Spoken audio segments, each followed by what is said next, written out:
யாராவது ஒருத்தர் ஜெபம் பண்ணுறீங்களா? ஆரம்பிச்சப்போம்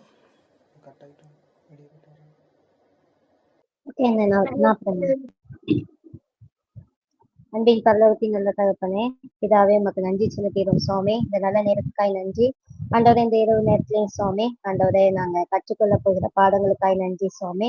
இந்த கிளாஸ்க்காக உங்களுக்கு நன்றி செலுத்துகிறோம் அப்பா.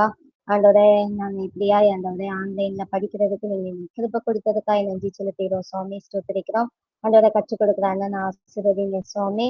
ஆண்டவரே, அவங்க மூலமா நாங்க இன்னும் அநேக காரியங்களை கற்றுக்கொள்ள ஆண்டவரே, அதை எங்களுடைய வாழ்க்கையில நடைமுறைப்படுத்த ஆண்டவரே, அப்புறம் மற்றவங்களுக்கு கற்றுக் கொடுக்க எங்களுக்கு நீங்க கிருபை கொடுக்க வேண்டுமா ஜெபிக்கிறோம் சுவாமி. இந்த வகுப்பை நீங்க ஆசீர்வாதமாக்கி கொடுங்க ஆண்டவரே. எங்களுடைய வாழ்க்கைக்கோ ஆண்டவரே பிரயோஜனம் உள்ளதாய் அமைய உதவி செய்யுங்க.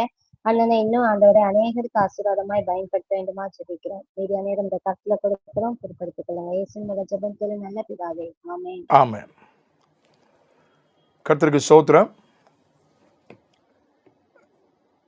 இந்த நாளிலும் நாம் வேத ஆதார தன்மை கனவுன் ஆஃப் த பைபிள் தொடர்ந்து கற்று வருகிறோம். கடந்த வகுப்பில் புதிய ஏற்பாடு பழைய ஏற்பாட்டை அங்கீகரிக்கிறது என்கிற பொருளில் பல உதாரணங்களை நாம் பார்த்தோம்.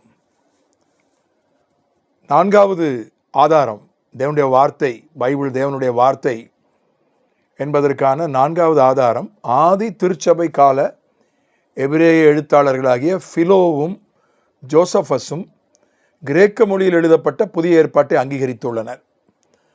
நான் ஏற்கனவே தள்ளுபடி ஆகமோ பற்றி எடுக்கும்போது இந்த ஜோசபஸை பற்றியும் இந்த பிலோவை பற்றியும் சொன்னேன். இவங்க ரெண்டு பேருமே மனித சரித்திரத்தில் முக்கியமான எழுத்தாளர்கள். அவர்கள் நிறைய எழுதியிருக்காங்க. அதுவும் குறிப்பாக யூத கலாச்சாரத்தை பற்றி, யூத வரலாற்றை பற்றி எழுதியிருக்காங்க. அதனால் அவர்களுடைய எழுத்து கிறிஸ்தவர் அல்லாதவர்களாலே ஏற்றுக்கொள்ளப்படுகிறது. கிறிஸ்தவர்கள் ஏற்றுக்கொள்கிறார்கள், யூதர்கள் ஏற்றுக்கொள்கிறார்கள் என்பது அல்ல, உலகத்தாரே அவர்களுடைய எழுத்தை ஏற்றுக்கொள்கிறார்கள். பிலோவை பற்றி நான் ஏற்கனவே சொன்னேன். பிலோ ஒரு யூத தத்துவ ஞானி, இயேசு கிறிஸ்து காலத்தில் வாழ்ந்தவர். அவர் அலெக்சாண்டரியாவில், எகிப்தில் அலெக்சாண்டரியா மிகப்பெரிய ஒரு பட்டணம். ஒரு லண்டன் மாதிரி, அந்த இப்போ இருக்கிற லண்டன் மாதிரி வைங்களேன். அந்த காலத்தில் அலெக்சாண்டரியா அப்படி ஒரு பட்டணம். அதில் அவர் வசித்து வந்தார். யூத தத்துவ ஞானி. இயேசு கிறிஸ்துக்கு அப்புறமும் ஒரு 20 வருஷம் அவர் உயிரோடு இருந்திருக்கிறார். அப்பொழுதே புதிய ஏற்பாட்டின் சில புத்தகங்கள் எழுதப்பட்டு விட்டன. அவைகளை இவர் அங்கீகரித்திருக்கிறார். பிலோ. ஜோசபஸ் அவர் இயேசு கிறிஸ்துவுக்கு கொஞ்சம் பின்னால், ஒரு 5 வருஷம் பின்னால் பிறந்து வளர்ந்தவர், முதல் நூற்றாண்டை சார்ந்தவர். அவர் எருசலேமில் வசித்தவர், வரலாற்று ஆசிரியர். அவரும் புதிய ஏற்பாட்டை அங்கீகரித்திருக்கிறார். அவர் கிபி 100 வரைக்கும், கிபி 100 வெளிப்படுத்தின விசேஷம் எழுதப்பட்டு விட்டது. முழு புதிய ஏற்பாட்டை அங்கீகரித்திருக்கிறார். பிலோ புதிய ஏற்பாட்டினுடைய ஒரு பகுதி எழுதப்படுகிற வரைக்கும் தான் உயிரோடு இருந்தார். இவங்க ரெண்டு பேரும் கிறிஸ்தவர்கள் கிடையாது. நல்லா கவனிங்க. பிலோவும் ஜோசபஸும் கிறிஸ்தவர்கள் கிடையாது. அவர்கள் யூதர்கள். யூதர்கள் கிறிஸ்தவத்தை அங்கீகரிப்பது இல்லை. அவங்க என்ன அங்கீகரித்தாங்கன்னா, கிரேக்க மொழியில் எழுதப்பட்ட புதிய ஏற்பாடு உண்மையிலேயே அது எழுதப்பட்டது தான், அந்தந்த எழுத்தாளர்களால் எழுதப்பட்டது தான்.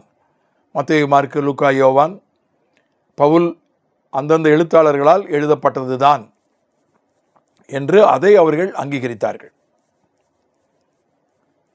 யாரோ எழுதிட்டாங்க, யாரோ இடை செருகிட்டாங்கன்னு கூட பைபிளை பிடிக்காதவர்கள் பைபிளை பற்றி சொல்கிறார்கள். பைபிளில் கலப்படம் வந்துருச்சு, பைபிளில் பின்னால் நிறைய விஷயங்களை சேர்த்துட்டாங்க, அப்படியெல்லாம் கண்மூடித்தனமாக சொல்கிறவங்க உண்டு. அப்படி அல்ல. பிலோவும் ஜோசபஸும் கிறிஸ்தவர்கள் அல்லாதவர்கள். ஒருவர் வரலாற்று ஆசிரியர், ஒருவர் தத்துவ ஞானி, மனித சரித்திரத்தினுடைய மிகப்பெரிய எழுத்தாளர்கள், உலக அறிஞர்கள் இவருடைய எழுத்தை அதிகமாக நம்புகிறார்கள், மதிக்கிறார்கள். அவர்களே இதை அங்கீகரித்திருக்கிறார்கள். அது ஒரு முக்கியமான ஒரு ஆதாரம்,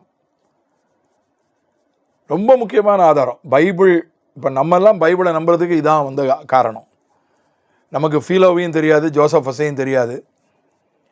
புதிய ஏற்பாட்டையும் பழைய ஏற்பாட்டையும் ஒப்பிட்டு பார்க்க சொன்னால் நமக்கு ரொம்ப ஒப்பிட தெரியாது, ஓரளவுக்கு தெரியும். பழைய தள்ளுபடி ஆகமம்ன்றது நிறைய பேர் படிச்சே இருக்க மாட்டோம். அதெல்லாம் நமக்கு பெரிய விஷயம் இல்லை. நமக்கு பெரிய விஷயம் பைபிளில் தீர்க்க தரிசன ஆவி இருக்கிறது, த ஸ்பிரிட் ஆஃப் ப்ராஃபசி. பைபிளே ஒரு தீர்க்க தரிசனம் தான். வேற வார்த்தையில் சொல்றதா இருந்தால் பைபிளே ஒரு தீர்க்க தரிசனம் தான். பைபிள் நம்ம கூட பேசும். தீர்க்க தரிசன ஆவின்னா என்ன அர்த்தம்? நம்ம கூட பேசணும், வாசிக்கிறவங்க கூட பேசணும். நான் ஏற்கனவே உங்ககிட்ட சொல்லியிருக்கிறேன், இந்த உலகத்தில் எவ்வளோ நல்ல புஸ்தகங்கள் இருக்கின்றன. திருக்குறள் மாதிரி நல்ல புஸ்தகங்கள் இருக்கின்றன, அறிவுரை சொல்லக்கூடிய புஸ்தகங்கள், இந்த உலகத்தை நமக்கு புரிய வைக்கிற புஸ்தகங்கள், நல்ல புஸ்தகங்கள் நிறைய இருக்கின்றன. சீன தேசத்தில் எழுதப்பட்ட புஸ்தகங்கள், கிரேக்க நாட்டில் எழுதப்பட்ட புஸ்தகங்கள், ரோம நாட்டில் எழுதப்பட்ட புஸ்தகங்கள் என்று பல புஸ்தகங்கள், அரபு நாட்டில் எழுதப்பட்ட புஸ்தகங்கள், நல்ல நல்ல புஸ்தகங்கள் எல்லாம் உண்டு. டால்ஸ்டாய் போன்றவர்கள், ரஷ்ய நாட்டு எழுத்தாளர், டால்ஸ்டாய் எழுதின புஸ்தகங்களை படித்து தான் நம்ம நாட்டு காந்தியடிகள் தொடப்பட்டார். அது அவர் மேலே ஒரு பெரிய தாக்கத்தை உண்டாக்கியது. டால்ஸ்டாய் வந்து திருக்குறள் மொழிபெயர்ப்பை படிச்சிருக்கிறார். டால்ஸ்டாய் வந்து பைபிளை அடிப்படையாக வைத்து தான் அவர் எழுதின முக்கியமான புஸ்தகத்தினுடைய அந்த புஸ்தகம் தான் மகாத்மா காந்தியை ரொம்ப தொட்டுச்சு. டால்ஸ்டாயுடைய புஸ்தகம் the kingdom of God is within you, தேவனுடைய ராஜ்யம் உனக்குள் இருக்கிறது. டால்ஸ்டாய் எழுதின புஸ்தகம். காந்தி காலத்தில் டால்ஸ்டாய் உயிரோடு இருந்தார். டால்ஸ்டாயும் காந்தியும் கடிதங்கள் மூலம் தொடர்பு கொண்டார்கள். இந்த மாதிரி நிறைய புஸ்தகம் இருக்குது. டால்ஸ்டாய் எழுதினது, பெரிய பெரிய தத்துவ ஞானிகள் எழுதின நல்ல நல்ல புஸ்தகங்கள்லாம் இருக்குது. ஆனால் அந்த புஸ்தகங்களுக்கும் பைபிளுக்கும் இருக்கிற பெரிய வித்தியாசம், அந்த புஸ்தகங்கள் நமக்கு அறிவை கொடுக்கும், ஞானத்தை கொடுக்கும், உணர்வை கொடுக்கும், நம் மீது தாக்கத்தை ஏற்படுத்தும், அதிலெல்லாம் சந்தேகம் இல்லை. ஆனால் அந்த புஸ்தகத்தால் நம்ம கூட பேச முடியாது. நம்ம முன்னால் ஒரு பெரிய கற்பனையை தூண்டிவிடும், அதெல்லாம் செய்யும், ஒரு மோட்டிவேட் பண்ணும், அதெல்லாம் செய்யும், நம்ம கூட பேச முடியாது. அந்த நேரத்துக்கு, அந்த சூழ்நிலைக்கு ஏற்ற ஒரு வார்த்தையை எந்த புஸ்தகத்தாலும் பேச முடியாது. பைபிளை ஒரு வசனத்தை நீங்கள் எடுத்துக்கிட்டீங்கன்னா, இப்போ இன்றைக்கி நம்ம கூட அதே வசனம் இன்றைக்கி நம்ம படிக்கும்போது நமக்கு வேறு மாதிரி நம்ம கூட பேசும். அதே வசனம் வேறு அர்த்தத்தில் பேசுகிற மாதிரி இருக்கும். 5 வருஷம் கழித்து அதே வசனத்தை நீங்கள் படிக்கும்போது அது நம்மோடு வேறு ஒரு அர்த்தத்தில் பேசுகிற மாதிரி இருக்கும். அன்றைக்கு சூழ்நிலைக்கு, அன்றைய தினத்துக்கு ஏற்ற மாதிரி பேசுகிற மாதிரி இருக்கும்.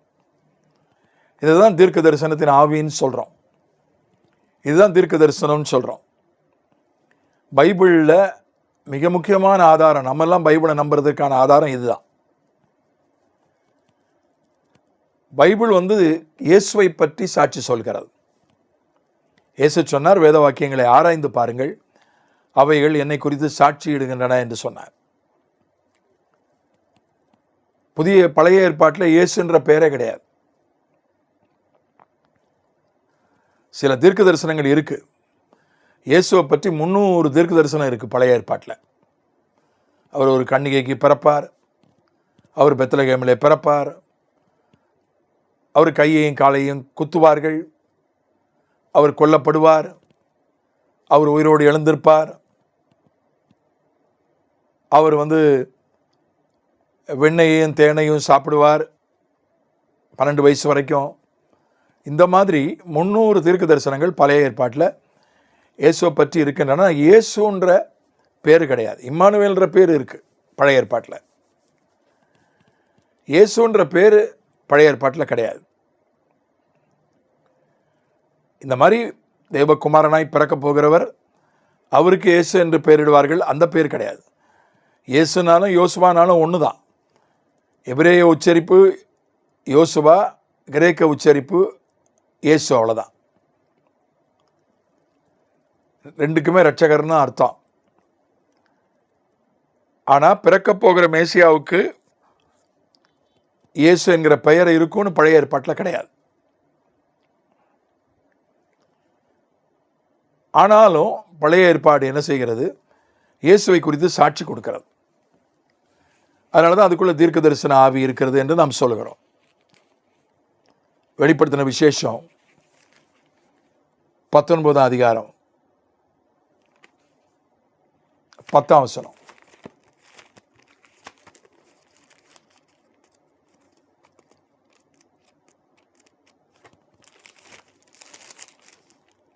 அப்பொழுது அவனை வணங்கும்படி அவனுடைய பாதத்தில் விழுந்தேன். அவன் என்னை நோக்கி, இப்படி செய்யாதபடிக்கு பார், உன்னோடும் இயேசுவை குறித்து சாட்சியிட்ட உன் சகோதரரோடும் கூட நானும் ஒரு ஊழியக்காரன். தேவனை தொழுதுகொள். இயேசுவை பற்றின சாட்சி தீர்க்க தரிசனத்தின் ஆவியாய் இருக்கிறது. இயேசுவை பற்றின சாட்சி தீர்க்க தரிசனத்தின் ஆவியாய் இருக்கிறது. அதுக்கு என்ன அர்த்தம்னா, இயேசுவை பற்றி சாட்சி சொல்லணும்னா, சரியான சாட்சி சொல்லணும்னா வேற மாதிரி சொல்லலாம். இஸ்லாம் மதம் சொல்கிறது இயேசு வெறும் தீர்க்கதரிசி மட்டும்தான்.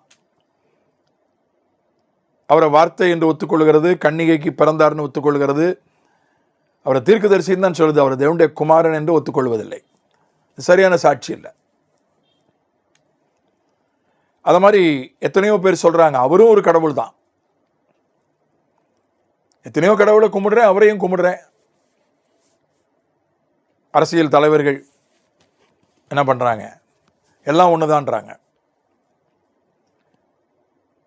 சர்ச்சுக்கும் போறாங்க, பைபிளும் படிக்கிறாங்க. கிறிஸ்தவ அரசியல் தலைவர்களே விக்கிரக கோயிலுக்கும் போறாங்க, மற்ற மத வழிபாட்டு ஸ்தலத்துக்கும் போறாங்க, எல்லாம் ஒண்ணுதான். அங்கேயும் போய் வழிபாடு செய்யறாங்க, எல்லாம் ஒண்ணுதான்றாங்க. இயேசுவும் கடவுள் தான், அவரும் கடவுள் தான், இவரும் கடவுள் தான், எல்லாம் ஒண்ணுதான்றாங்க. இது இயேசுவும் கடவுள் தான்ன்றது சரியான சாட்சி இல்லை. அது சரியான சாட்சி இல்லை. இப்போ இயேசுவை பற்றி உண்மையா சரியான சாட்சி சொல்லணும்னா அதுக்கு தீர்க்க தரிசனத்தின் ஆவி தேவை. அந்த உதவி இல்லாமல் சொல்ல முடியாது. இப்போ இயேசு வெறுமன வியாதியை சுகமாக்குகிறவர் மட்டும்தான் சொன்னால் சரியான சாட்சி இல்லை. இயேசு வியாதியை சுகமாக்குவார், அவனை வியாதியை சுகமாக்குகிறவர் மட்டும்தான் அது சரியான சாட்சி இல்லை. இயேசு பாதுகாக்கிறவர் தான், அதில் எந்த சந்தேகம் இல்லை. அவர் பாதுகாக்கிறவர் மட்டும்தான் அப்படின்னா அதுவும் சரியான சாட்சி இல்லை. இயேசு தேவைகளை சந்திக்கிறவர், அதில் எந்த சந்தேகமும் இல்லை. ஆனால் அவர் தேவைகளை மட்டும்தான் சந்திக்கிறவர், தேவைகளை சந்திக்கிறவர் மட்டும்தான் அப்படின்னு சாட்சி சொன்னால் அதுவும் சரியான சாட்சி இல்லை. இப்போ இயேசுவை பற்றி சரியான சாட்சி சொல்லணும்னா அவர் தேவனுடைய குமாரன், அவர் சிலுவையில் உயிரை கொடுத்தார், 3ஆவது நாள் உயிரோடு எழுந்தார், அவர் தான் மீட்பர், அவர் தான் இரட்சகர், அவர் வலது பார்சத்தில் உட்கார்ந்திருக்கிறார், திரும்பவும் வருவார். முக்கியமாக அவர் தேவனுடைய குமாரன் என்பதை, சிலுவையில் உயிரை கொடுத்தார் என்பதை, 3ஆவது நாள் உயிரோடு எழுந்தார் என்பதை 3 விஷயம் கண்டிப்பாக சொல்லணும். முக்கியமாக அதுதான் இயேசுவை பற்றிய சரியான சாட்சி. அப்படி சாட்சி சொல்லும்போது அந்த இடத்துல தீர்க்க தரிசனத்தின் ஆவி வேலை செய்யுது. யார் சொன்னாலும் சரி. அப்போ தீர்க்க தரிசனத்தின் ஆவி வேலை செய்து அது ஜனங்களோடு அந்த வார்த்தைகள் பேசுது. அதைத்தான் வெளிப்படுத்தல் 19:10 சொல்கிறது. பழைய ஏற்பாட்டில் இயேசு என்ற பெயரே இல்லை. ஆனால் எந்த வசனமும் இயேசுவை பற்றி சாட்சி சொல்லுது. உதாரணத்துக்கு நான் உங்களுக்கு காட்டுறேன். ஆதியாகமத்தை எடுத்துக்கொள்வோம், வேற எங்கேயும் போக வேண்டாம். ஆதியாகமம் 1:1 எடுத்துக்கொள்ளுங்க. ஆதியிலே தேவன் வானத்தையும் பூமியையும் சிருஷ்டித்தார். ஆதி, ஆதி என்பது ஆரம்பம். எதற்கு ஆரம்பம்? காலத்துக்கு ஆரம்பம். அதுக்கு முன்னால் காலமே கிடையாது. அதுக்கு முன்னால் அதை அனாதி காலம்னு வாங்க. அனாதி காலம்னா என்ன? காலமே கிடையாது, எந்த கணக்கும் கிடையாது, நாள் கிடையாது, வாரம் கிடையாது, மாதம் கிடையாது, வருஷம் கிடையாது. டைம்லெஸ் பாஸ்ட் அதுக்கு பேர் ஆங்கிலத்தில். காலத்தை கடந்த காலம், டைம்லெஸ் பாஸ்ட். ஆரம்பம் இல்லாத ஒரு காலம், அளவு இல்லாத காலம், கணக்கு இல்லாத காலம், அனாதி. இப்போ ஆரம்பம், காலத்துக்கு ஒரு ஆரம்பம் இருக்கிறது. அதுதான் ஆதி, இந்த பிகினிங். இப்போ அந்த ஆதின்ற வார்த்தையே இயேசு கிறிஸ்துவுக்கு குறித்து தான் சாட்சி சொல்லுது. ஏனென்றால் இங்கே சொல்லப்பட்டிருக்கிறது, வெளிப்படுத்தின விசேஷம் 3:14 சொல்லப்பட்டிருக்கிறது. அவர் லவோதிக்கேயா சபையின் தூதனுக்கு நீ எழுத வேண்டியது என்னவென்றால், உண்மையும் சத்தியமும் உள்ள சாட்சியும் தேவனுடைய சிருஷ்டிக்கு ஆதியுமாய் இருக்கிற ஆமேன் என்பவர் சொல்லுகிறதாவது. தேவனுடைய சிருஷ்டிக்கு ஆதியுமாய் இருக்கிற ஆமேன் என்பவர் இயேசு கிறிஸ்து. இயேசு கிறிஸ்து தேவனுடைய சிருஷ்டிக்கு ஆதியாக இருந்தார், ஆரம்பமாக இருந்தார், துவக்கமாக இருந்தார். ஆல்பாவும் உபேகமாக இருக்கிறேன், முந்தினவரும் பிந்தினவருமாக இருக்கிறேன். இதெல்லாம் அதை தான் குறிக்கிறது, ஆதியை தான். தம்முடைய வழிகளுக்கெல்லாம் என்னை தேவன் ஆதியாக கொண்டிருந்தார் என்று இயேசுவை பற்றி தீர்க்க தரிசனம் நீதிமொழிகள் 8 இருக்கு. இப்போ ஆதின்ற வார்த்தையே இயேசுவை குறித்த ஒரு சாட்சி தான். முதல் அதிகாரத்தில், முதல் பக்கத்தில், முதல் வசனத்தில் முதல் வார்த்தை ஆதியிலே. ரெண்டாவது பார்ப்பீர்கள் என்றால் ஆதியாகமம் 3:15 உனக்கும் ஸ்திரீக்கும் உன் வித்துக்கும் அவள் வித்துக்கும் பகை உண்டாக்குவேன், அவர் உன் தலையை நசுக்குவார், நீ அவர் குதிங்காலை நசுக்குவாய். ஸ்ரீயின் வித்து. ஒரு குழந்தை இந்த உலகத்தில் பிறக்கணும்னா ஆதாம் ஏவாளை தவிர, ஆதாமும் ஏவாளும் அவங்க ஆண் வித்துனாலையும் பிறக்கலை, பெண் வித்துனாலையும் பிறக்கலை. நேரடியாக ஆண்டவரே சிருஷ்டிச்சார். ஆதாம் ஏவாளை விட்டுருங்க. ஆதாம் ஏவாளை தவிர வேற எந்த குழந்தை அந்த உலகத்தில் பிறந்தாலும் அதில் ஆண் வித்து இருக்கணும், பெண் வித்து இருக்கணும். ரெண்டு இருந்தால் தான் ஒரு குழந்தை உருவாகி கருவாகி பறக்க முடியும். இப்போ ஸ்ரீயின் வித்துனா என்ன அர்த்தம்? ஆணின் வித்து இல்லாமலேயே பெண்ணின் வித்து மட்டும்தான், ஆணின் வித்தே இல்லாமல் பெரும் பெண்ணின் வித்து. பெண்ணின் வித்தை கொண்டே ஒரு குழந்தை பிறக்கும். இதான் ஸ்திரீயின் வித்து. அது இயேசு கிறிஸ்துவை குறிக்கிறது. ஆணின் வித்து இல்லாமல் பிறந்தவர் இயேசு கிறிஸ்து. அது நமக்கு நல்லா தெரியும், அதுக்கு நம்ம வசனங்களை சொல்ல வேண்டிய அவசியம் இல்லை. ஸ்ரீயின் வித்து, அவர் உன் தலையை நசுக்குவார், நீ அவருடைய குதிங்காலை நசுக்குவாய். அங்கேயே வந்துடுச்சு. அங்கே குதிங்கால் நசுக்கப்படுவது என்பது சிலுவை பாடை குறிக்கிறது. இயேசுனுடைய குதிங்கால் நசுக்கப்படுவது என்பது தலையை ஆண்டவர் நசுக்குவார். சாத்தானுடைய தலையை சிலுவையில் ஆண்டவர் நசுக்கினார். அது நமக்கு நன்றாக தெரியும். அது ஆதியாகமம் 3 இருக்கு. அதுபோல் ஆதியாகமம் 12 வந்தீங்கன்னா அங்கே சொல்லப்பட்டிருக்கிறது 3 உன்னை ஆசீர்வதிக்கிறவர்களை ஆசீர்வதிப்பேன், உன்னை சபிக்கிறவர்களை சபிப்பேன், பூமியில் உள்ள வம்சங்கள் எல்லாம் உனக்குள் ஆசீர்வதிக்கப்படும். பூமியில் உள்ள வம்சங்கள் எல்லாம் உனக்குள் ஆசீர்வதிக்கப்படும். இது ஒரு ஆபிரகாமுக்கு கொடுக்கப்பட்ட ஒரு வாக்குத்தத்தம். அது உனக்குள் பூமியில் இருக்கிற வம்சங்கள் எல்லாம் ஆசீர்வதிக்கப்படும்னா, ஆபிரகாமினுடைய உடல் ரீதியான தலைமுறைன்னு பார்த்தா யூதர்கள் அரபு நாட்டுக்காரர்கள். யூதர்கள் எவ்வளவு விஷயங்கள் அந்த உலகத்துக்கு பிரயோஜனமாக இருந்திருக்காங்க. அணு விஞ்ஞானத்தை கண்டுபிடிச்சாங்க. ஐசக் நியூட்டன் ஒரு யூதர். எவ்வளவோ விஞ்ஞானிகள் யூதர்கள்.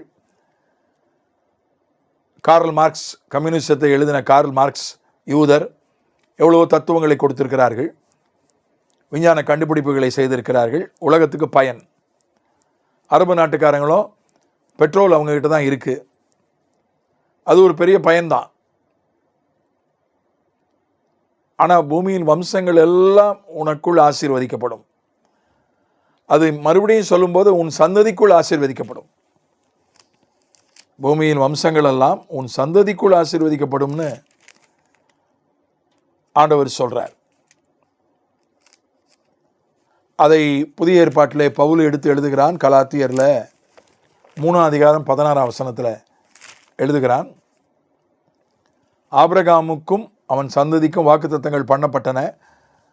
சந்ததிகளுக்கு என்று அநேகரை குறித்து சொல்லாமல் உன் சந்ததிக்கு என்று ஒருவனை குறித்து சொல்லியிருக்கிறார். அந்த சந்ததி கிறிஸ்துவே. கலாத்தியர் 3:8. மேலும் தேவன் விசுவாசத்தினாலே புறஜாதிகளை நீதிமான்கள் ஆக்குகிறார் என்று வேதம் முன்னதாக கண்டு உனக்குள் சகல ஜாதிகளும் ஆசீர்வதிக்கப்படும் என்று ஆபிரகாமுக்கு சுவிசேஷமாய் முன் அறிவித்தது.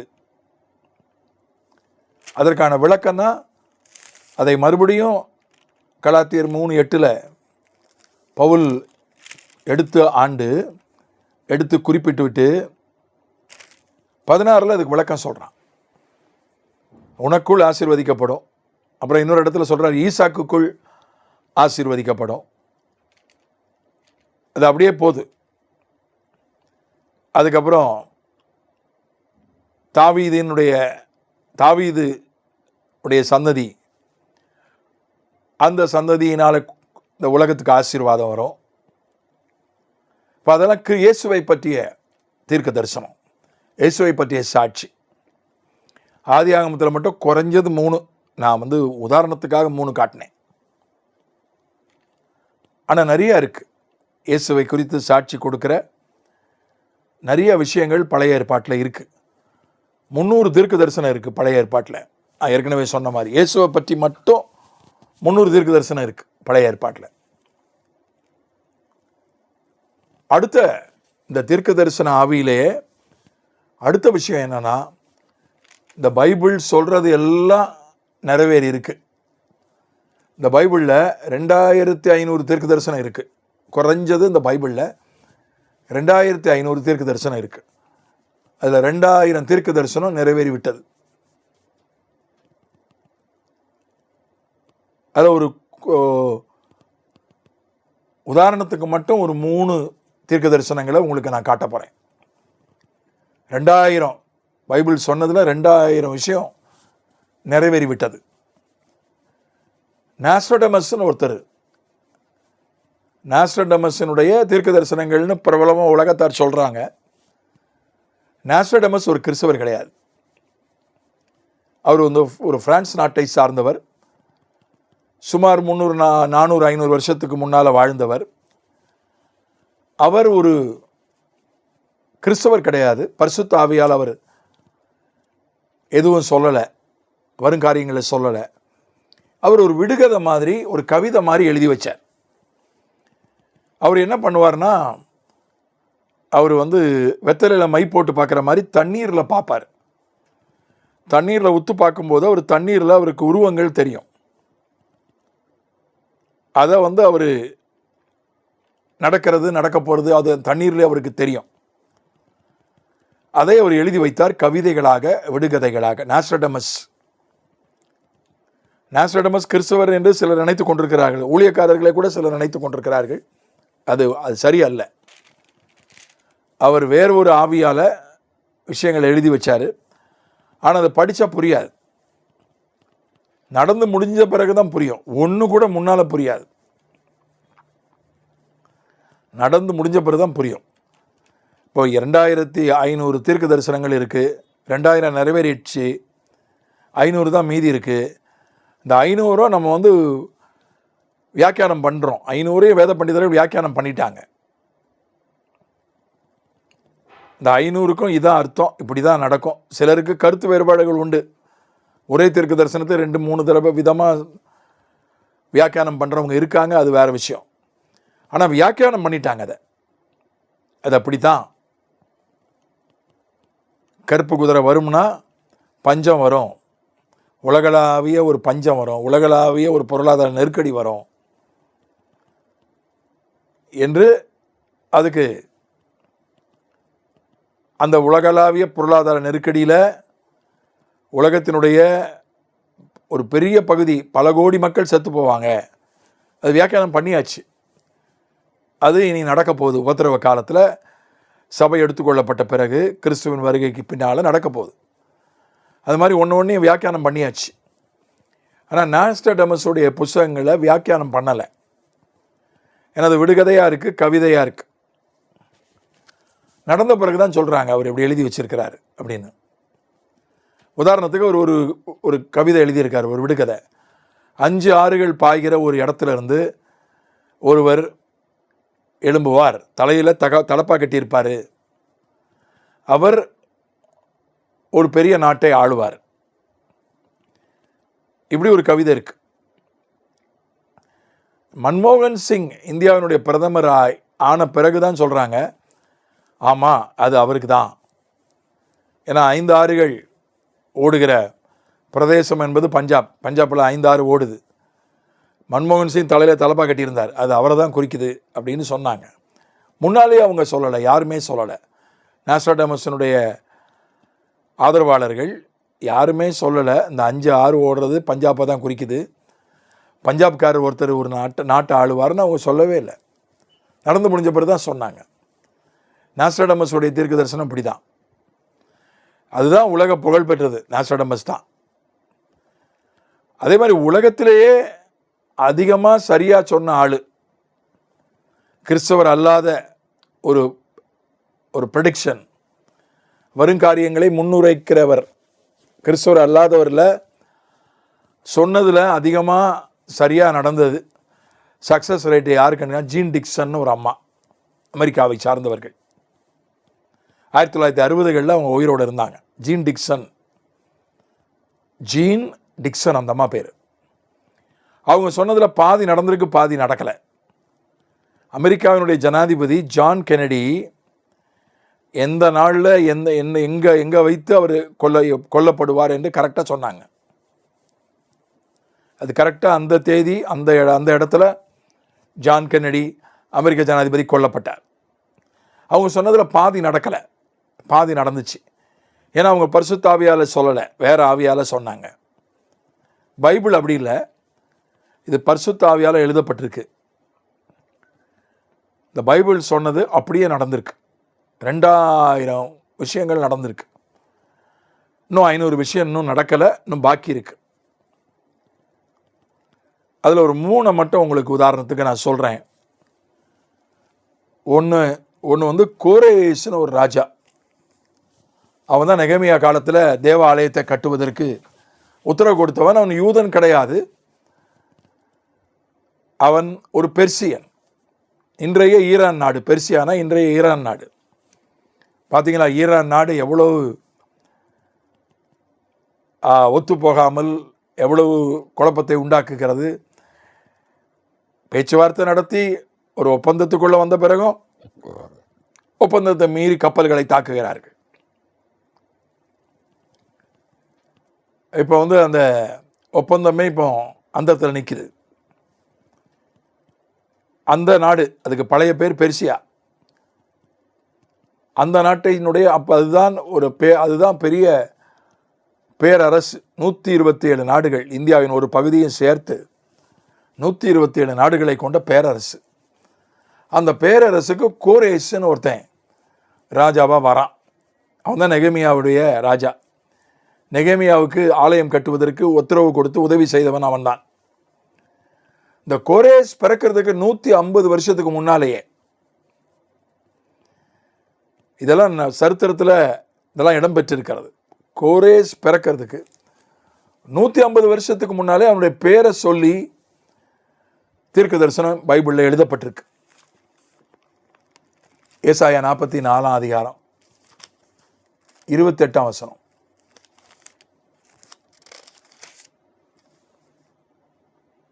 கோரேசை குறித்து, அவன் என் மேய்ப்பன், அவன் எருசலேமை நோக்கி நீ கட்டப்படு என்றும், தேவாலயத்தை நோக்கி நீ இதை பாரப்படு என்றும், நீ அஸ்திபாரப்படு என்றும் சொல்லி எனக்கு பிரியமானதை எல்லாம் நிறைவேற்றுவான் என்று சொல்லுகிறவன் நான். கோரேசன் ஒருத்தன் பிறக்கலை, யாருன்னே தெரியாது.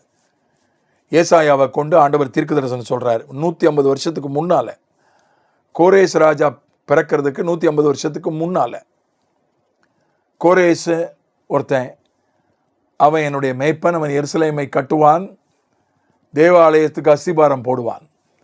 ஏசாயா 45:1. கர்த்தராகிய நான் அபிஷேகம் பண்ணின கோரேசுக்கு முன்பாக ஜாதிகளை கீழ்ப்படுத்தி ராஜாக்களின் இடைக்கட்டுகளை அவிழ்க்கும்படிக்கும், அவனுக்கு முன்பாக வாசல்கள் பூட்டப்படாதிருக்க கதவுகளை திறந்து வைக்கும்படிக்கும், அவனை பார்த்து அவன் வலது கையை பிடித்து கொண்டு அவனுக்கு சொல்லுகிறதாவது, நான் உனக்கு முன்னே போய் கோணலானவைகளை செவையாக்குவேன். உன்னை பேர் சொல்லி அழைக்கிற இஸ்ரவேலின் தேவனாகிய கர்த்தர் நானே என்று நீ அறியும்படிக்கு வெண்கல கதவுகளை உடைத்து இரும்பு தாழ்பால்களை முறித்து அந்தகாரத்தில் இருக்கிற பொக்கிஷங்களையும் ஒளிப்படுத்தல் இருக்கிற புதையல்களும் உனக்கு கொடுப்பேன். என் தாசனாகிய யாக்கோபி நிமித்தமும் நான் தெரிந்து கொண்ட இஸ்ரவேலின் நிமித்தமும் நான் உன்னை பேர் சொல்லி அழைத்து நீ என்னை அறியாதிருந்தும் உனக்கு நாமம் தரித்தேன். இந்த வசனம் ரொம்ப பிரபலமான வசனம். இரும்பு தாழ்பால்களை முறித்து அந்தகாரத்தில் இருக்கிற பொக்கிஷங்களை, வெண்கல கதவுகளை உடைத்து இரும்பு தாழ்பால்களை முறித்து அந்தகாரத்தில் இருக்கிற பொக்கிஷங்களை ஒளிப்படுத்தல் இருக்கிற புதையல்களை உனக்கு கொடுப்பேன் என்கிற வசனம் ரொம்ப பிரபலமான வசனம். இது யாருக்கு சொல்லப்பட்டது என்றால் கோரேஸுக்கு. கோரேஸ் பிறக்கிறதுக்கு 150 வருஷத்துக்கு முன்னால இந்த கோரேஸ் அவன் பெர்சியாவினுடைய ராஜாவாக பொறுப்பெடுக்கிறான். ஏற்கனவே 127 நாடு இருக்கு. 127 நாடுகளையும் எப்படி கைப்பற்றினார்கள் என்றால் யுத்தம் பண்ணி தான் கைப்பற்றினாங்க. சும்மாலாம் கைப்பற்றலை, யுத்தம் பண்ணி கைப்பற்றினார்கள். ஒரு நாடு கூட யுத்தம் இல்லாமல் கைப்பற்றப்படலை. 127 நாடு பெர்சிய பேரரசு. அதில் பிறக்கிறவன் தான் கோரேஸ். அந்த கோரேஸ் அவன் யுத்தம் பண்ணாமலே 127 நாடுகள் அல்லாமல் இன்னும் சில நாடுகள் யுத்தம் பண்ணாமலே அவனோடு சேர்ந்து விட்டன. ஐயா, நாங்கள் உங்கள் தலைமையை ஏற்றுக்கொள்கிறோம், நீங்கள் தான் எங்கள் ராஜா, நாங்கள் சிற்றரசர்களாக இருக்கிறோம். ராஜாக்களெல்லாம் அவனுடைய முன்னால் பணிந்து, நாங்கள் உங்கள் தலைமையை ஏற்றுக்கொள்கிறோம், உங்கள் கீழே இருக்கிறோம், நாங்கள் சிற்றரசர்களாக இருக்கிறோம், கப்பம் கட்டுகிறோம் என்று சொன்னார்கள். உனக்கு ஒன்றுமே புரியல. உலக சரித்திரத்தில் அப்படி நடந்ததே இல்லை. யுத்தம் பண்ணி தான் ஒரு நாட்டை பிடிக்க முடியும், யுத்தம் பண்ணாமல் பிடிக்க முடியாது. யுத்தம் பண்ணாமலே நாடுகளெல்லாம் எனக்கு கீழே சேருகின்றன என்று அவனுக்கு புரியலை. இது என்ன காரணம்னு புரியலை. அப்போது அறிஞர்கள் சொன்னார்கள். அறிஞர்கள் எல்லாம் கூப்பிட்டு கேட்டான், இதுக்கு என்ன காரணம்? அப்போது ஒரு அறிஞர் சொன்னார், யூதர்களுடைய புனித நூலாகிய அதில் இருக்க ஏசாயான ஒரு புஸ்தகம் இருக்கு, 150 வருஷத்துக்கு முன்னால உங்கள் பேர் எழுதியிருக்கு. ஜாதிகளை ஆண்டவர் உங்களுக்கு கீழ்ப்படுத்துவார், பொக்கிஷங்களை கொடுப்பார், புதையல்களை கொடுப்பார். ஏன்னா மற்ற நாடுகள் சேர சேர இன்னும் அவனுக்கு நிறையா பொருளாதாரம் கப்பம் கிடைக்குதில்ல, பொருளாதாரம் நிறையா கிடைக்குது. நீங்கள் ஆலயத்துக்கு அஸ்திவாரம் போடுவீங்க, எருசலேமை கட்டுவீங்கன்னு எழுதியிருக்கு என்று அவனுக்கு சொன்னதுனால தான் நெகேமியா தன்னுடைய பாரத்தை சொன்ன உடனே அவன் ஒத்துக்கொண்டான். எருசலேமை கட்டுவதற்கு உத்தரவு போட்டான், உதவி செய்தான். இதெல்லாம் சரித்திரத்தில் இருக்கு. இதெல்லாம் வந்து கதை கிடையாது, இது எல்லாமே சரித்திரத்தில் இருக்குது. அதே போல் பாபிலோன் அழிந்து போனது. பாபிலோன் பட்டணம் ஈராக்கில் இருக்குது. இப்போ இல்லை, அது அந்த இடம் ஈராக்கில் இருக்குது. பாபிலோன் தான் உலகத்தினுடைய முதல் பெரிய பட்டணம். இப்போ இன்றைக்கி எப்படி நியூயார்க் இருக்குதோ, முதல் நியூயார்க் எதுன்னு கேட்டால் பாபிலோன் தான், பெரிய பட்டணம். நேபுகாத்நேச்சார் தொங்கும் தோட்டம், உலகத்தினுடைய 7 அதிசயங்களில் ஒன்று தொங்கும் தோட்டம். பழைய, இப்பொழுது இல்லாத, இப்பொழுது அழிந்து போய்விட்ட 7 அதிசயங்களில் ஒரு அதிசயம் தொங்கு தோட்டம். அந்த காலத்தில் மோட்டர் கிடையாது. கீழே இருந்து தொங்கு தோட்டத்துக்கு எப்படி மேலே தண்ணீர் கொண்டு போனான், குழாய் வழியாக தண்ணி கொண்டு போயிருக்கிறான், எப்படி கொண்டு போனான்னு தெரியல. அது இன்றைக்கி வரைக்கும் ஆராய்ச்சியாளர்களால் கண்டுபிடிக்க முடியல. அதனால தான் தொங்கு தோட்டம். தொங்கு தோட்டம்ன்றது என்னென்னா மாடியில் அமைக்கப்பட்ட தோட்டம். அதுக்கு எப்படி தண்ணீர் பாய்ச்சப்பட்டது என்றால், கையில் கொண்டு போய் மொண்டு ஊற்றலை, கீழே இருந்தே தண்ணி போயிருக்குது, எப்படி போச்சுன்னு தெரில. ஏன்னா அந்த காலத்தில் மோட்டர் கிடையாது, அந்த காலத்தில் கரண்ட்டு கிடையாது, மோட்டரை இயக்குவதற்கு எந்த சக்தியும் கிடையாது. மோட்டர்னு ஒன்று கண்டுபிடிக்கப்படலை.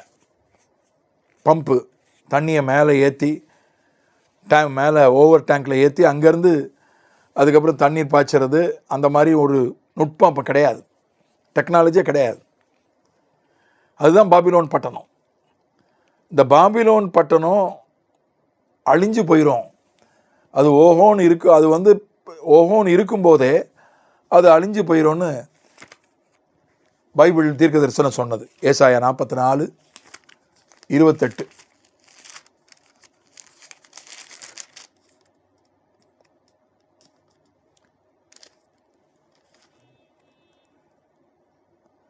மன்னிக்கவும், ஏசாயா 13:17. இதோ நான் அவர்களுக்கு விரோதமாய் மேதியரை எழுப்புவேன், அவர்கள் வெள்ளியை மதியாமலும் பொன்னின் மேல் பிரியப்படாமலும் வில்லுகளால் இளைஞரை சிதைத்து விடுவார்கள். கர்ப்ப கனியின் மேல் அவர்கள் இறங்குவது இல்லை, அவர்கள் கண் பிள்ளைகளை தப்ப விடுவதும் இல்லை. 19ஆம் வசனம். ராஜ்யங்களுக்குள் அலங்காரமும் கல்தேயருடைய பிரதான மகிமையுமாகிய பாபிலோனானது தேவனால் சோதமும் கொமராவும் கவிழ்க்கப்பட்டது போல கவிழ்க்கப்படும். 20. இனி ஒருபோதும் அதில் ஒருவரும் குடியேறுவது இல்லை, தலைமுறை தோறும் அதில் ஒருவரும் தங்கி தரிப்பதும் இல்லை. அங்கே அரபியன் கூடாரம் போடுவதும் இல்லை, அங்கே மேய்ப்பர் மந்தையை மறிப்பதும் இல்லை. காட்டு மிருகங்கள் அங்கே படுத்துக்கொள்ளும், ஊளையிடும் பிராணிகள் அவர்கள் வீடுகளை நிரப்பும், கோட்டான்கள் அங்கே குடிகொள்ளும், காட்டாடு அங்கே துள்ளும். அவர்கள் பாழான மாளிகைகளில் ஊரிகள் ஊளையிடும், வலு சர்ப்பங்கள் அவர்கள் செல்விக்கையான அரண்மனைகளில் ஏகமாய் கூடும். அதன் காலம் சீக்கிரமாய் வரும், அதன் நாட்கள் நீடித்திராது என்கிறார். இங்கே போட்டிருக்கு, பாபிலோன் வந்து எப்படி அழியுமா, சோதோம் கொமோரா அழிஞ்ச மாதிரி அழிஞ்சிருமா, அழிஞ்சு போச்சு. இது வந்து ஏசாயா காலத்தில் சொல்லப்பட்டது. அப்புறம் அதுக்கப்புறம் தான் பாபிலோன் சிறையிருப்பெல்லாம் ஏற்பட்டது. அதுக்கப்புறம் தான் பாபிலோன் சிறையிருப்பு, அதுக்கப்புறம் தான் தானியேலு, எஸ்ஸரு, நெகேமியா இவங்கெல்லாம் அங்கே இருந்தாங்க, சிறையிருப்பில் இருந்தாங்க. அதுக்கப்புறம் பாபிலோன் அதுக்கப்புறம் தான் அழிக்கப்பட்டது. வரலாற்றில் இருக்குது, அழிக்கப்பட்டது. சோதோம் கொமோராவை போல் அது அழிக்கப்படும். அதில் யாரும் குடியேற மாட்டாங்க, அங்கே யாரும் தங்க மாட்டாங்க என்று சொல்லப்பட்டிருக்கு. இன்னைக்கு வரைக்கும் பாபிலோன் வந்து இடிஞ்சு தான் கிடக்குது, திரும்ப கட்டலை. சதாம் ஹுசேன் அதை திரும்ப கட்டுவதற்கு முயற்சி எடுத்தான். சதாம் ஹுசேன், நான் திரும்ப ஈராக்கினுடைய சர்வாதிகாரியாக இருந்த சதாம் ஹுசேன், அவன் ஒரு உலக முக்கியமான நியூஸ் பேப்பர்லாம் விளம்பரம் போட்டான், நான் பாபிலோனை திரும்ப கட்டப்போகிறேன், தொங்கு தோட்டத்தை மறுபடியும் அமைக்கப் போகிறேன். கீழேருந்து எப்படி மேலே தண்ணி கொண்டு போனாங்க, கரண்ட் இல்லாமல், மோட்டர் இல்லாமல். அந்த தொழில்நுட்பத்தை யாராவது சொன்னால் அவர்களுக்கு பல கோடி ரூபாய் பரிசுன்னு அறிவித்தான். அதுக்குள்ளே சதாம் ஹுசேன் வீழ்ச்சி அடைந்து இறந்து போனான். அந்த திட்டம் கைவிடப்பட்டு விட்டது. எரேமியாவில் அது இருக்குது, பாபிலோன் அழிந்து விடும்னு. எரேமியா 51ஆம் அதிகாரம் 26ஆம் வசனம். மூளைக்கல்லாகிலும் அசிபார கல்லாகிலும் ஒரு கல்லையும் உன்னிலிருந்து எடுக்க மாட்டார்கள். நீ என்றென்றைக்கும் பாழாய் கிடக்கிற ஸ்தலமாவா என்று கர்த்தர் சொல்லுகிறார். தேசத்திலே கொடியேற்றுங்கள், ஜாதிகளுக்குள் எக்காலம் ஊதுங்கள், ஜாதிகளை அதற்கு விரோதமாய் ஆயத்தப்படுத்துங்கள். அரராத், மின்னி, அஸ்கனாஸ் என்னும் ராஜ்யங்களை அதற்கு விரோதமாக வர கூப்பிடுங்கள். அவர்கள் விரோதமாக தலகர்த்தனுக்கு பட்டம் கட்டுங்கள். சுனை உள்ள வெட்டுக்கிளிகள் போன்ற குதிரைகளை வர பண்ணுங்கள். மேதியா தேசத்தின் ராஜாக்களும் அதன் தலைவரும் அதன் அதிகாரிகளும் அவரவருடைய ராஜ்ய பாரத்துக்கு கீழான சகல தேசத்தாருமாகிய ஜாதிகளை அதற்கு விரோதமாக ஆயத்தப்படுத்துங்கள். அப்பொழுது தேசம் அதிர்ந்து வேதனைப்படும்.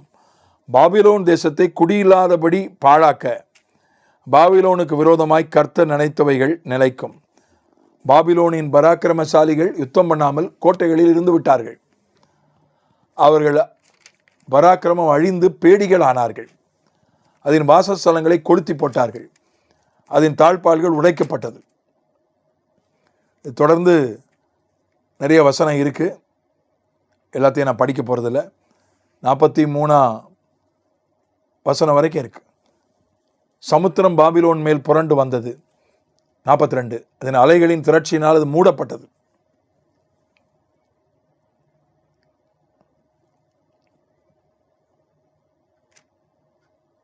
அதன் பட்டணங்கள் பாழுமாய் வறட்சியுமாய் வனாந்திரமுமான பூமியுமாய் ஒரு மனுஷனும் குடியிராததும் ஒரு புத்திரனும் கடாவாதமாய் நிலமாய் போயிற்று.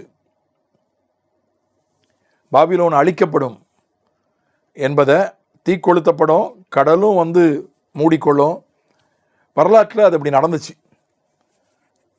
பாபிலோனுடைய பட்டணத்தினுடைய சுவர், மதில் சுவர் 330 அடி உயரம், 33 மாடி உயரம், 90 அடி அதனுடைய அகலம் வந்து 90 அடி. அந்த சுவரனுடைய அகலம் 90 அடினா உங்களுக்கு தெரியும். 90 அடி சாலையில்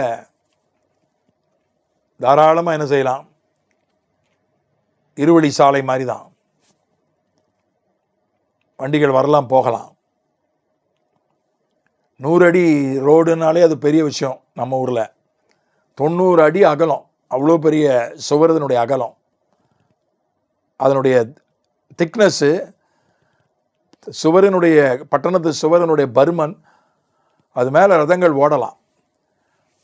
அந்த மாதிரி 2 சுவர், ஒரு சுவர் இல்லை, எல்லா பட்டணத்துக்கும் ஒரு சுவர் தான் இருக்கும். 2 சுவர், 330 அடி உயரம், 90 அடி பருமன் கொண்ட, தடிமன் கொண்ட 2 சுவர்கள் சுற்றி பாபிலோன் பட்டணத்தை சுற்றி அவைகள் அழிக்கப்பட்டன, யுத்தத்தில் அழிக்கப்பட்டன. அந்த பட்டணம் அழிக்கப்பட்டது. இந்த ஏசாவையும் எரேமியாவும் சொன்னது அப்படியே நிறைவேறியது. சரித்திரம் அதற்கு சாட்சி சொல்லுகிறது. இன்னும் ஒரே ஒரு உதாரணத்தை நான் சொல்ல விரும்புகிறேன். தானியேல் சொன்ன உதாரணம், தானியேல் சொன்ன தீர்க்க தரிசனம். தானியேலின் புஸ்தகம் 9ஆம் அதிகாரம் 25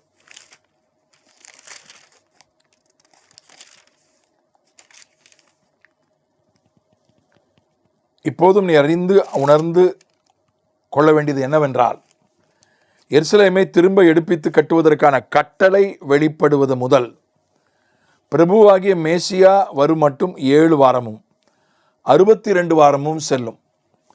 அவைகளில் வீதிகளில் அலங்கங்களும் மறுபடியும் கட்டப்படும். ஆனாலும் இடுக்கமான காலங்களில் இப்படி ஆகும். அந்த 62 வாரங்களுக்கு பின்பு மேசியா சங்கரிக்கப்படுவார். ஆனாலும் தமக்காக அல்ல, நகரத்தையும் பரிசுத்த ஸ்தலத்தையும் வரப்போகிற பிரபுவின் ஜனங்கள் அழித்து போடுவார்கள். அதன் முடிவு ஜலப்பிரவாகம் போல இருக்கும். முடிவு பரியந்தும் யுத்தமும் நாசமும் உண்டாக நியமிக்கப்பட்டது. 27 அது ஒரு வாரம் அளவும் அநேகருக்கு உடன்படிக்கையை உறுதிப்படுத்தி அந்த வாரம் பாதி சென்றபோது பலியையும் காணிக்கையையும் ஊழிய பண்ணுவார். அருவருப்பான சட்டைகளோடு பாழாக்குகிறவன் வந்து இறங்குவான். நிர்ணயிக்கப்பட்டிருக்கிற நிர்மூலம் பாழாக்குகிறவன் மேல் தீரு மட்டும் சொரியும் என்றான். நல்லா கவனிங்க, இங்க ஒரு விஷயம் சொல்லப்பட்டிருக்கு. இங்க இயேசுவை பத்தி சொல்லப்பட்டிருக்கு, அந்தி கிறிஸ்துவை பத்தி சொல்லப்பட்டிருக்கு, தேவாலயம் மறுபடி கட்டப்படும்னு சொல்லப்பட்டிருக்கு. தானியேல் காலத்துல தேவாலயம் இடிக்கப்பட்டிருக்கிறது. தானியேல் பாபிலோன் சிறையிருப்புல இருக்கிறான். தானியேல் தீர்க்க தரிசனம் சொல்றான். 25 வசனம் 9 அதிகாரம் தானியேல்ல, எருசலேமை திரும்ப எடுப்பித்து கட்டுகிறதற்கான கட்டளை வெளிப்படுவது முதல். அது எப்ப வெளிப்பட்டுச்சு? நெகேமியா காலத்துல. கோரேஸ் ராஜா தான் கட்டளை கொடுத்தான், எருசலேமை திரும்ப கட்டலாம். மேசியா வரும் மட்டும் 7 வாரமும் 62 வாரமும் செல்லும். 7 வாரம் 62 வாரம். மறுபடியும் விளக்கம் இருக்கு 26 வசனத்துல. அந்த 62 வாரங்களுக்கு பின்பு மேசியா சங்கரிக்கப்படுவார். 62 வாரம்னா 62 7ஆல பெருக்கினீங்கன்னா எவ்வளவு வருஷமோ அவ்வளவு வருஷம். தீர்க்க தரிசன கணக்குல ஒரு நாள்ன்றது ஒரு வருஷம். கர்த்தருடைய பார்வைக்கு ஒரு நாள்ன்றது 1000 வருஷம். தீர்க்க தரிசன கணக்குல அதுக்கு வேதத்துல வசனம் இருக்கு. நான் மறுபடியும் அதை போய் எடுத்து படிக்க நேரம் இல்லை. ஒரு நாள்ன்றது ஒரு வருஷத்துக்கு சமம் தீர்க்க தரிசன கணக்குல. இப்ப 42 7ஆல பெருக்குங்க. 7ஆல பெருக்கினீங்கன்னா 42, அது ஒரு 4 7 28, 280 வருஷம். அதுக்கப்புறம் ஒரு 62ஆல பெருக்கணும். 62 வாரங்களுக்கு பின்பு மேசியா சங்கரிக்கப்படுவார். 6 7 42, அதுக்கப்புறம் ஒரு 2 7 14, இப்போ 400 சில்லற வருஷம் வருது. அவன் என்ன சொல்றான்? தேவாலயம் கட்டப்பட கட்டளை பிறந்த வருஷத்திலிருந்து இந்த 420 434 நான் மனக்கணக்கு போட்டிருக்கேன். 62 7ஆல பெருக்கணும், அத்தனை வருஷம் 434. 434 வருஷத்துல தேவாலயம் கட்ட கோரேஸ் நெகேமியா காலத்தில் உத்தரவு போட்ட வருஷத்துல இருந்து இயேசு சிலுவையில் அறையப்பட்ட வருஷத்தை நீங்கள் கணக்கு பண்ணீங்கன்னா கரெக்டாக அந்த 434 வருஷம் வரும். ஏன்னா 458 கிமு 458 நெகேமியா காலத்தில் கோரேஸ் ராஜா கட்டளையிட்டான் எருசலேமை கட்ட. அதுலேருந்து 434 வருஷம் கணக்கு போட்டிங்கன்னா சரியாக வரும். இயேசு சிலுவையில் அறையப்பட்ட வருஷம் சரியாக வரும். அப்புறம் ஒரு வாரம் சொல்லியிருக்கல, 7 நாள். ஒரு வாரன்றது 7 நாள், அது 7 வருஷம். ஏன் இந்த 7 நாள் தனியாக சொல்லியிருக்கேன் ஒரு வாரத்தை? அது இயேசுனுடைய 2வது வருகை. அந்த 7 வருஷத்துல 27ஆம் வசனம் சொல்க, அந்த வாரம் பாதி சென்ற போது பலியையும் காணிக்கையையும் ஊழிய பண்ணுவார். 3 வருஷம். வாரத்தில் பாதினா 3 நாள், 3 வருஷம். 3 வருஷம் ஆன உடனே பலியெல்லாம் நின்று போயிடும். பலியெல்லாம் நிறுத்திடுவாங்க. தேவாலயத்தை மறுபடியும் கட்டுவாங்க, பலி செலுத்துறதை நிறுத்திடுவாங்க. ஏன்னா என்ன நடக்கும்னா, அருவருப்பான சட்டைகளோட பாழாக்குகிறவன் வந்து இறங்குவான். அந்தி கிறிஸ்து எருசலேமை கைப்பற்றுவான், பலியெல்லாம் நிறுத்திடுவான். நான் தான் கடவுள்னு வந்து எருசலேம் தேவாலயத்தில் உட்கார்ந்துக்கிடுவான். அது அந்த உபத்திரவ காலம். அது இன்னொரு தனியாக ஒரு 7 வருஷம். இவ்வளவு துல்லியமாக தீர்க்க தரிசனம் சொல்லப்பட்டிருக்கிறது. இந்த 62 வாரங்கள் அது நிறைவேறிடுச்சு. 434 வருஷம் நிறைவேறிடுச்சு. அந்த 7 வருஷம் இன்னும் நிறைவேறலை. அது வெளிப்படுத்தின விசேஷத்தில் சொல்லப்பட்டிருக்கு. அந்த 7 வருஷத்தை நாள் கணக்கிலையும் சொல்லியிருக்கு, மாத கணக்கிலையும் சொல்லியிருக்கு வெளிப்படுத்தின விசேஷம். அது இனி நடக்க போகிறது. அதனால் இதில் நம்ம நடந்ததை பற்றி தான் பேசிகிட்டு இருக்கோம். இந்த மாதிரி 2000 தீர்க்க தரிசனங்கள், பைபிள் சொன்ன தீர்க்க தரிசனங்கள் அப்படியே நடந்திருக்கிறது. ஆகவே பைபிள் தேவனுடைய வார்த்தை என்பதற்கு இது முக்கியமான ஒரு உதாரணம். அந்த மாதிரி நிறைய விஷயங்கள். நினிவே அழிக்கப்படும். நினிவே யோனா காலத்தில் காப்பாற்றப்பட்டது. ஆண்டவர் இனிமேல் நினிவேயின் மேல் இறங்கி நினிவேவை ஆண்டவர் விட்டுட்டார். நாகும் புஸ்தகத்தை நீங்கள் எடுப்பீங்கன்னா யோனாவுக்கு ஒரு 100-120 வருஷம் கழித்து வாழ்ந்தவன் தான் நாகும். நாகும் தீர்க்க தரிசனம் சொல்கிறான், நினிவே அழிக்கப்படும். அது பார்த்தீங்கன்னா அதே மாதிரி நடக்குது. யோனா காலத்தில் 40 நாளில் அழிக்கப்படும் யோனா தீர்க்க தரிசனம் சொன்னால் எல்லாம் உபவாசம் இருந்து அழுதாங்க. ஆண்டவர் தள்ளி வச்சிட்டாரு, அழிக்காமல் விட்டுட்டார். ஆனால் அடுத்த தலைமுறையில் நாகூம் காலத்தில் நாகூன் தீர்க்க தரிசனம் சொன்ன பிறகு 1081 பக்கத்தில் நாகூம் புஸ்தகம் இருக்குது. முழுவதும் நினிவேவை பற்றிய தீர்க்க தரிசனம் தான். நாகூம் 1 அதிகாரம் 1 வசனம் நினிவேயின் பாரம். 8 வசனம் 1:8 நாகூம். ஆனாலும் நினிவேயின் சாணத்தை புரண்டு வருகிற வெள்ளத்தினால் சர்வ சங்காரம் பண்ணுவார். இருள் அவர்கள் சத்துருக்களை பின்தொடரும். 8 வசனம் 2 அதிகாரத்தினுடைய 8 வசனம். நினிவே பூர்வகாலம் முதல் தண்ணீர் தடாகம் போல இருந்தது.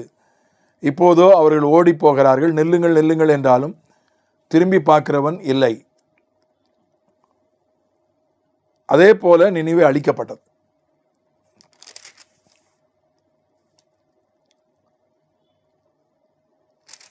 நீங்கள் நாகூம் புஸ்தகம் முழுசையும் வீட்டில் போய் படித்து பாருங்க.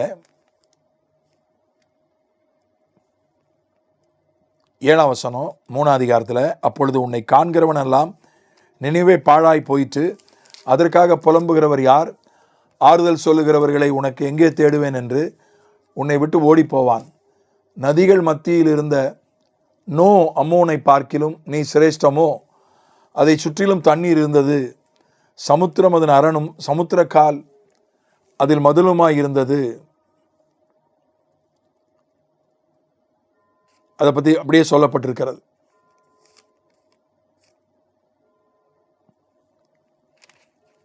வசனம் 3 அதிகாரத்தில் நாகூமில் அசிரியா ராஜாவை உன் மேய்ப்பர் உறங்குவார்கள், உன் பிரபலஸ்தர் படுத்திருப்பார்கள், உன் ஜனங்கள் பர்வதங்களின் மேல் சிதறி இருக்கிறார்கள், அவைகளை கூட்டிச் சேர்க்கிறவன் இல்லை.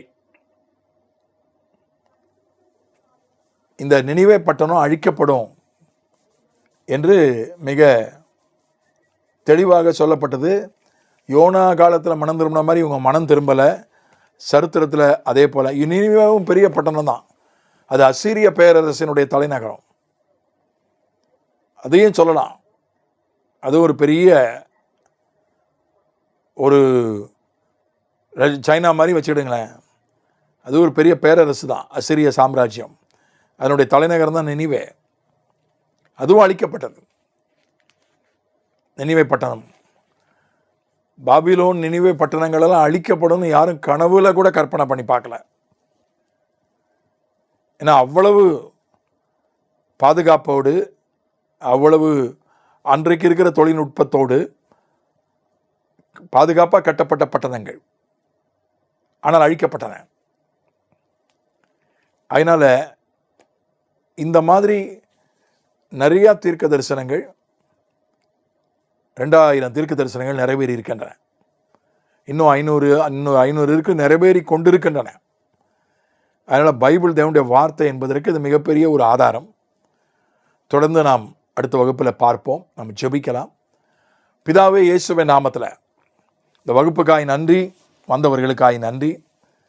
ஆண்டவரே, பைபிள் தேவனுடைய வார்த்தை என்பதற்கான ஆதாரங்களை நாங்கள் கற்றுக்கொள்ள எங்களுக்கு உதவி செய்தீர். இயேசுவை பற்றி அது சாட்சி கொடுக்கிறதற்காக ஸ்தோத்திரம். ஆண்டவரே, நீர் ஸ்திரீயின் வித்தாக வந்ததற்காக ஸ்தோத்திரம். நீர் ஆதியாக இருக்கிறதற்காக ஸ்தோத்திரம். நீர் ஆபிரகாமினுடைய வம்சமாக சந்ததியாக வந்து ஆபிரகாமினுடைய குமாரனாக வந்து இந்த பூமியினுடைய எல்லா மனுக்குலத்தின் அத்தனை பேரையும் ஆசீர்வதித்ததற்காக நன்றி செலுத்துகிறோம். ஆண்டவரே, பைபிளில் இருக்கக்கூடிய 2500 தீர்க்க தரிசனங்களில் 2000 தீர்க்க தரிசனங்கள் நிறைவேறிவிட்டதற்காக ஸ்தோத்திரம். எப்படி வருஷங்கள் கூட 62 வாரங்கள் எருசலேம் தேவாலயம் கட்டளை வெளியானது முதல் 62 மேசியா சங்கரிக்கப்படுகிற வரை 62 வாரம், 434 வருஷம். அது கூட மிகச்சரியாக சரித்திரத்தில் இருக்கிறது. இயேசுவுக்கு முன்னால் எழுதப்பட்ட புஸ்தகம் தானியேல், அதை உலகமே அறிந்தது. அது அப்படியே நிறைவேறியது. அந்த 62 வாரம் நிறைவேறிச்சுன்னா கண்டிப்பாக 7 வாரமும் நிறைவேறும். அந்தி கிறிஸ்து வருவான். ஆண்டவரே, ஆகவே நாங்கள் ஆயத்தமாக இருக்க, ஜாக்கிரதையாக இருக்க, விழித்திருக்க எங்களுக்கு உதவி செய்யும். ஆண்டவரே, வசனத்தை இன்னும் நம்ப, இன்னும் வசனத்துக்கு நடுங்க, இன்னும் வசனத்தை நாங்கள் பிடித்து கொள்ள எங்களுக்கு உதவி செய்யும்படியாக ஜெபிக்கிறோம். வராதவர்களை கொண்டு வாரும், வர வேண்டியவர்களை கொண்டு வாரும். ஹோஸ்டை ரெக்கார்ட் பண்ண தம்பியை ஆசீர்வதியும். அடுத்த வகுப்பை பொறுப்படும். இயேசுவின் மூலமே பிதாவே, ஆமென். Thank you, welcome.